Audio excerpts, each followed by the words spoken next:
دې وخت کې اوس لږ په غور دا خبره زما وایي. او بل خوا د امریکې په الیکشن کې خو له خیره ټرمپ راغی، نو خدای دې خیر پېښ کړي ټولې دنیا ته. اوس به لږ د خپل ملک خبرو. بلوچستان لګیا دی بدقسمتۍ نه د لاسه وځي. بلوچستان کې چې څه حالات دې وخت دي، خدای مکه الله مکه داسې ښکاري چې بلوچستان یو داسې اړخ ته روان دی چې د پاکستان وجود ته خدای مکه خطر پېښ کړی. چین چې کومه راهداري جوړه کړې ده او چین چې د پاکستان په لار کوم تجارت او کومه سرمایه‌کاري کوي یا اراده ده، داسې حالات پیدا کړي شو چې نن چین دا مطالبه کوي چې پاکستان ته دا وایي چې تاسو زما حفاظت نشئ کولی، لہذا زه به خپل فوج او خپل خلک راولم چې زه په هغې باندې خپل حفاظت وکړم. او د پښتونخوا حالات خو راته ما بیان کړي. نو خدای وکړه چې د دې ملک د رقبې په لحاظ په ټوله کې لویه صوبه چې کومه ده چې خدای وکړه هغې کې داسې حالات پیدا شي چې هغه خدای مخه د لاس ولاړه شي، یا الله دې نه کړي داسې حالات پیدا شي چې دنیا زموږ باره کې دا تسلیم کړي چې پاکستان خپل معاملات په خپله نشي سنبالولی، نو موږ به یې ونه سنبالو. او بل اړخ ته ته دا کوشش کوې چې ته صوبو له کوم اختیار ورکړی دی، اختیار شته، اختیار واپس والی شته برخه ولکومه. بل اړخ ته ستا د الیکشن دا حل دی چې بغیر د 2008 د هغې نه پس چې کوم الیکشن شوی دی، که 13 شوی دی، که 18 شوی دی، که 24 شوی دی، هېڅ چا نه دی تسلیم کړی. داسې نه کړي او نه اوس تسلیموي.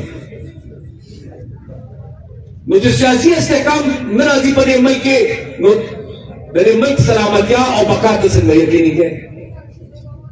او بل خوا د امریکې په الیکشن کې خو له خیره ټرمپ راغی، نو خدای دې خیر پېښ کړي ټولې دنیا ته. ځکه چې کله وایي زه ګرینلینډ لرم، کله وایي زه په سویس کانال واپس خپل اختیار کړی. پرون خو یې ډېره ناجایزه او ناروا خبره کړې ده چې په غزا کې څومره فلسطینیان آباد دي، په لګاو په تعداد کې دا دې ټول لاړ شي مصر ته او ورسره خواته جارډن ته، او دا خطه چې څومره ده دا دومره جنګ چې جوړ شو، دا د اسرائیل چې کوم دی د ظلم انتها وکړه، دا خطه چې کومه ده وي دا به امریکا خپله قبضه کې وایي.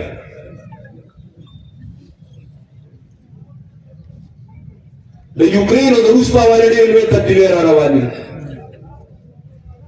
او بیا لږ په غور اوس په دې خبره سوچ وکړئ. دلته کې درې ملکونو کې صورتحال ګمبیر و. یو په شام یعنې سیریا کې، او شام او سیریا کې حالات نور هم خراب شو. دو ملکونه نور اسلامي ملکونه چې کوم په دې خطه کې مضبوط ګڼل کېږي او اکثر هغې خلاف سازشونه کېږي، یو ایران او بل پاکستان.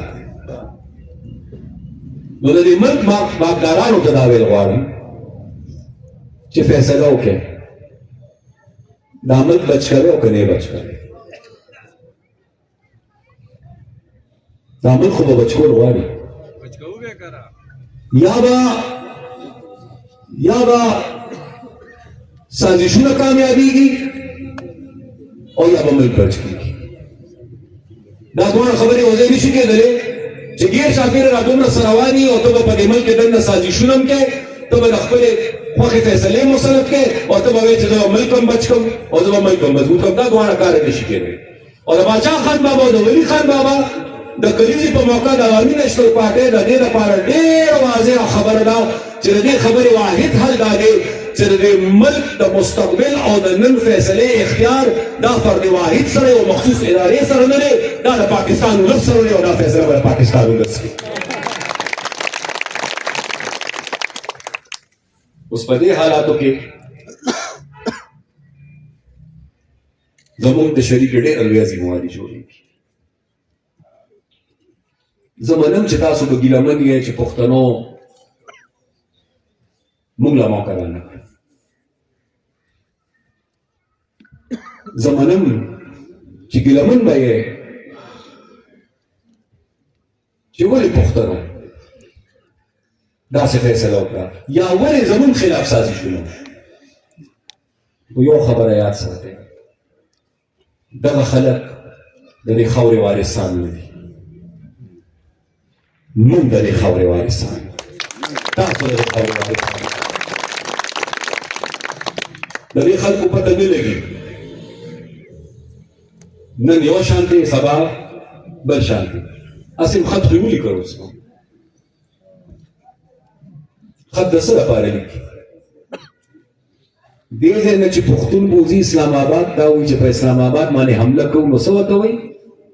وی اسټابلیشمنټ دا پاکستان ګیر کړی دی، دا خپل ملک آزادوي، دا ورته وایي که نه؟ دا ورته وایي چې الیکشن کې زما مینډیټ ما نه اخیستلی شوی دی، خپل مینډیټ واپس کړي. مینډیټ د پنجاب ګټي او جنگ په پښتون کوي. چې پنجاب مینډیټ ګټي او د کراچۍ مینډیټ ګټي له سره نو بیا زما پښتون نه، بیا به صرف پنجاب نه پنجابي راول او د پنجاب مینډیټ به ګټه زما پښتون او چې زما پښتون بوځي نو بیا په میدان کې ولې پرېږدي؟ چې زما پښتون بوځي نو بیا په میدان کې پرېږدي. او چې چا پسې بوځي په خپل هغه سره په رابطه کې هلو سلام علیکم وعلیکم سلام، زه درلم جي، زه حاضرېږم جي، چې تاسو څه وخت حکم کوئ چې زه به واپس غېږېږم جي، بیا به غېږېږم جي. دا څه لوبه ده؟ دا څه تماشه ده؟ نو ځکه وایم خو یو خبره در سره د خپل کور په حواله م کول غواړم او زه به یې درته تش اشارتن وکړم څو پورې چې تاسو خپل کور نه دی یو کړی تاسو پښتانه نشئ یو کولی چې خپل کور هم یو کړو نو د دې جوګه به شی چې په دې مالکانډ کې پښتانه یو کړي زما په خبره پوهېږې او چې زه درته ویم چې دا خپل کور یو کړې نو زه دې مخامخ خلکو ته نه ویم چې دا خپل کور یو کړې زه را دې خوا چې کوم دي زه دې ټولو ته ویم چې مهرباني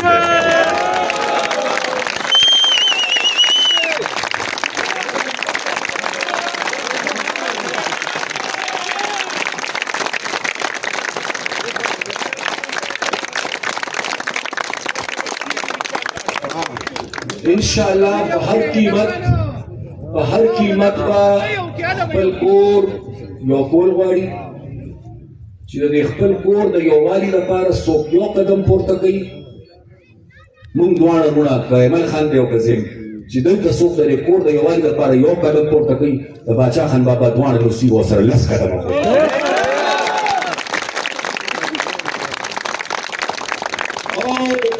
که خدای مکه د خپل کور د بې اتفاقۍ لپاره څوک یو کوشش کوي نو د هغې ناکامولو لپاره به د ولي خان مسیح دواړه مسیح 10 کوشش د صوبې تنظیم دلته موجود دی تاسو باندې یوه ډېره اهمه مرحله د ممبرشپ را روانه ده زما امید دی چې صوبه به په هغې باندې پوره نظر ساتي چې هغې کې مکمل انصاف وشي د پارټۍ ټول کارکنان په هغې کې په صحیح انداز برخه والي او چې کله هغه مکمل شي زما یقین او امید د صوبې نه خپل دا دی انشاءالله قابل ترین خلک په صوبه کې ناست دي صدر او سیکرټري زموږ د بهترین سیاسي کارکنان دي هغوی سره یو ډېر ښه ټیم دی د هغې نه پس انشاءالله که خیري بیا به یا د اتفاق رای په نتیجه او یا په جمهوري انداز د اکثریت په بنیاد به انشاءالله خپلې فیصلې په خپل ځای او په دې دوران کې چې ان شاء الله سو پورې دا ستړي جاری ده او دې مرحلې نه تاسو تېرېږئ په هره مرحله ضرورت وي دلته چې کومه سیاسي ستړی او حرکت تاسو کوئ او هغې کې ضرورت وي نو بالکل زه ستاسو د ورور په حیثیت ستاسو د ملګري په حیثیت ستاسو د کشر په حیثیت هر وخت عوامي نیشنل پارټۍ ملکنډ ضلع ته حاضر دی